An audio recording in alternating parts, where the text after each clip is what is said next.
Chapter 10. Oceans in Danger. There are many dangers for ocean birds and other animals. Big boats carry oil across the oceans. If the oil goes into the water, birds and other animals eat it. It also gets on their skin or feathers. It can kill them.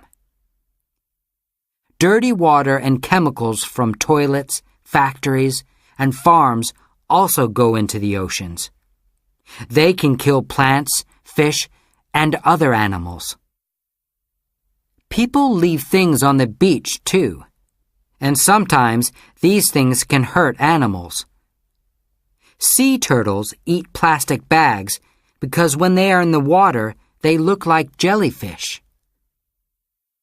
Sometimes big fishing nets catch dolphins, sea turtles, seals, and birds.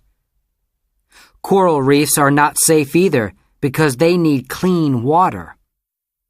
Boats can break them too. So now we need to keep the ocean clean and safe. There are new rules so people can't take too many fish from the ocean. There are also new types of fishing net.